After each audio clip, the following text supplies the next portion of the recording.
আমাৰ মহান ত্ৰাণকৰ্তা প্ৰভু যীশুখ্ৰীষ্টৰ নামত নমস্কাৰ প্ৰিয় শ্ৰোতা। আজিৰ শাস্ত্ৰ পাঠ লোকে লিখা শুভবাৰ্তা 17 নম্বৰ অধ্যায়ৰ 11 পৰা 19 নম্বৰ পদ। পাছে জেৰুজালেমলৈ যাওঁতে তেওঁ চমৰীয়া আৰু গালিলৰ মাজেদি গৈছিল। তাতে কোনো এখন গাঁৱত সোমাওঁতে 10 জন কুষ্ঠৰোগীয়ে দূৰৈত থিয় হৈ তেওঁক দেখা দি বৰ মাতেৰে ক'লে, হে যীশু নাথ, আমাক দয়া কৰক। তাতে তেওঁ তেওঁলোকক দেখি ক'লে, তোমালোকে গৈ পুৰোহিতসকলৰ আগত নিজকে নিজে দেখুৱাগৈ। পাছে তেওঁলোক যাওঁতে যাওঁতে গুচি গ'ল। তাতে তেওঁলোকৰ এজনে নিজকে সুস্থ হোৱা দেখি বৰ মাতেৰে ঈশ্বৰৰ প্ৰশংসা কৰি কৰি উলটি আহিল আৰু যীশুৰ চৰণত উগুৰি হৈ পৰি তেওঁৰ স্তুতি কৰিবলৈ ধৰিলে। সেইজন চমৰীয়া আছিল। তেতিয়া যীশুৱে উত্তৰ দি ক'লে, 10 জনক সূচী কৰা নহলনে? তেন্তে আৰু 9 জন ক'ত? এই অন্য জাতি মানুহজনৰ বাহিৰে আন কাকো ঈশ্বৰৰ স্তুতি কৰিবলৈ উলটি অহা পোৱা নগলনে? পাছে তেওঁক ক'লে, উঠি যোৱা, তোমাৰ বিশ্বাসেই তোমাক ৰক্ষা কৰিলে। সেয়া আছিল লোকে লিখা শুভবাৰ্তা 17 নম্বৰ অধ্যায়ৰ 11 পৰা 19 নম্বৰ পদ। ঈশ্বৰ মংগলময়, তেওঁ দুষ্টজন আৰু সৎ লোক সকলোকে ৰ'দ দিয়ে, সকলোৰে ওপৰত বৰষুণো বৰ্ষায়।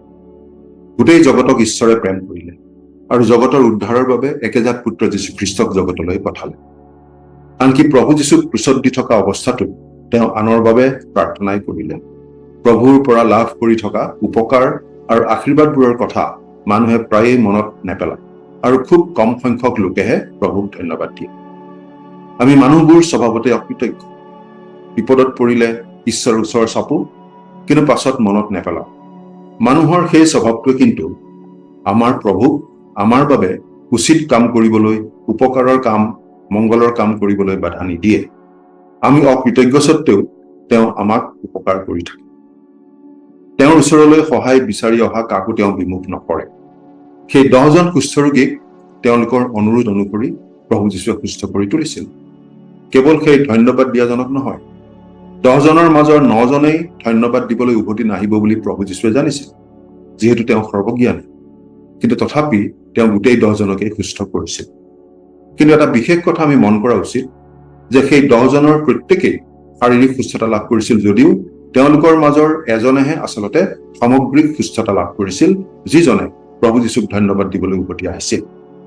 বাকী 9 জনে কেৱল শাৰীৰিক সুস্থতা লাভ কৰিলে, কিন্তু ধন্যবাদ দিবলৈ উভতি অহা চমৰীয়া লোকজনে লাভ কৰিলে প্ৰভু যীশুৰ সৈতে এটা ব্যক্তিগত সম্বন্ধ, যিটোৱে তেওঁৰ হৃদয় আৰু আত্মা সকলোতে প্ৰভাৱ পেলায়। প্ৰভু যীশুৱে বিচাৰে আমি যাতে আমাৰ আত্মা, মন আৰু শৰীৰ সকলো দিশতে আশীৰ্বাদ পাওঁ, সকলো দিশতে সুস্থ হওঁ। তেওঁ বিচাৰে আমি যাতে সম্পূৰ্ণ সুস্থ হওঁ, কেৱল শাৰীৰিকভাৱে সুস্থ হোৱাই নহয়। ঈশ্বৰে আমাৰ শাৰীৰিক প্ৰয়োজনীয়তাসমূহ পূৰণ কৰাৰ ফলস্বৰূপে আমাৰ আৱেগিক আৰু আত্মিক প্ৰয়োজনীয়তা পূৰণ কৰিবলৈ তেওঁৰ কাষ চাপি যোৱাটো তেওঁ বিচাৰে। প্ৰভুৱে আমাৰ জাগতিক প্ৰয়োজনীয়তাবোৰৰ বিষয়ে চিন্তা কৰে, কিন্তু তেওঁ আমাৰ অনন্তকলীয়া প্ৰয়োজনীয়তাসমূহৰ বিষয়ে আৰু অধিক চিন্তা কৰে। তেওঁ বিচাৰে আমি যাতে জাগতিক প্ৰয়োজনতকৈ ওপৰ উঠি আমাৰ আত্মিক প্ৰয়োজনসমূহ পূৰণ কৰিবৰ বাবে তেওঁৰ ওচৰ চাপি থাকে। অকৃতজ্ঞ হোৱা মানে আচলতে নম্ৰতাৰ অভাৱ থকাকেই বুজায়। ই আত্মাৰ দৈন্যতা প্ৰকাশ কৰে। নিস্বাৰ্থ ব্যক্তিয়ে অতি কম কথাতে সন্তুষ্ট হ'ব পাৰে। এজন আত্মকেন্দ্ৰিক ব্যক্তি সন্তুষ্ট হ'ব নোৱাৰে। কৃতজ্ঞতা হৈছে নম্ৰতাৰ চিন, আৰু প্ৰভুৰ প্ৰতি কৃতজ্ঞতাৰে আমাৰ জীৱন পৰিপূৰ্ণ কৰি ৰাখিলে আমাৰ আত্মাক সঠিক স্থানত ৰখাত সহায়ক হয়। প্ৰভু যীশু কোন আৰু তেওঁ আমাৰ বাবে কি কৰিলে আৰু এতিয়াও কি কৰি আছে তাৰ বাবে ধন্যবাদ দি থকাটো খ্ৰীষ্টীয় জীৱনৰ এটা অতি গুৰুত্বপূৰ্ণ অংশ। প্ৰভুৰ প্ৰতি আগবঢ়োৱা ধন্যবাদ আৰু প্ৰশংসাই আমাক আত্মমুখী হোৱাৰ পৰা ৰক্ষা কৰি ঈশ্বৰমুখী কৰি ৰাখে। ধন্যবাদ দিয়াটো সম্পূৰ্ণ নিস্বাৰ্থ কাৰ্য, আৰু ই আমাৰ স্বৰ্গত থকা পিতৃৰ সৈতে সম্পৰ্ক বজাই ৰখাৰ আৰু আমাৰ আত্মিক সুস্থতাপূৰ্ণ জীৱনৰ বাবে এটা প্ৰধান চাবিকাঠি। প্ৰাৰ্থনা কৰিম। স্বৰ্গত থকা পিতৃ ঈশ্বৰ, প্ৰভু যীশুৰ যোগেৰে তুমি আমাক দিয়া পৰিত্ৰাণৰ আশীৰ্বাদৰ লগতে তুমি আমাক যিমান আশীৰ্বাদ কৰি থাকা সেইবোৰ গণি আমি শেষ কৰিব নোৱাৰো। আমি যেন তোমাৰ প্ৰতি কৃতজ্ঞতাপূৰ্ণ জীৱন যাপন কৰি থাকিম, আমাক এনে সহায় কৰা। আজিৰ দিনটো তোমাৰ হাততে গতাইছো। ত্ৰাণকৰ্তা প্ৰভু যীশুৰ নামত, আমেন।